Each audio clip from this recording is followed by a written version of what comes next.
The Forum of Parliaments of the International Conference on the Great Lakes region is in Tanzania, Dar es Salaam, to discuss issues pertaining to the security and humanitarian situation within the Great Lakes region. There are 12 member states that form the Great Lakes region.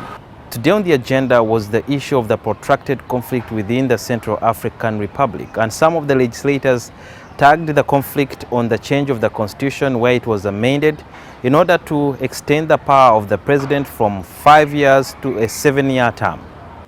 Let leaders respect constitution, because if you don't want to respect the constitution that kept you in power, means even your predecessors, if they didn't respect the constitution, you wouldn't have been in power also.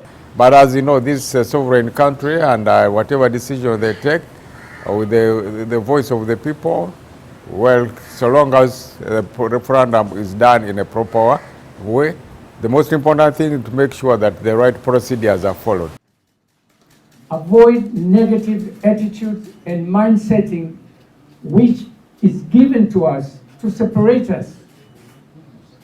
This wealth is supposed to be used by our people.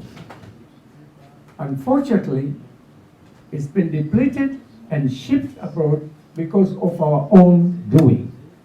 A report on the security situation within the Great Lakes region, which was released during the meeting, indicated that some of the security forces, especially from Tanzania, who were sent on a precarious peacekeeping mission within Central African Republic, were allegedly involved in human rights violation. Related, the United States is gravely concerned that by reports of June 2023 alleging that Tanzanian peacekeepers committed sexual exploitation and abuse in Central Africa. But what I have to say, as a Tanzanian, this is not allowed. Our authorities can do thorough investigations, and even on our side, it has been reported, but even on our side, we want to know the truth, what happened.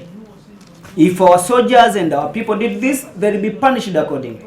The different committees of the forum have made recommendations, especially on security situation within the Great Lakes region, and sent them to parliaments and also the heads of states. But some of the legislators feel that the presidents or the heads of states from the various nations that form the Great Lakes region are not walking the talk. After negotiating like this, they go on cameras, they begin to shake hands. And then a few months later, you hear country A and country B are fighting. Now, what is the essence of you shaking hands as the head of states before the camera, yet our people are suffering down here? We have made a number of decisions which we are now forwarding to the heads of state.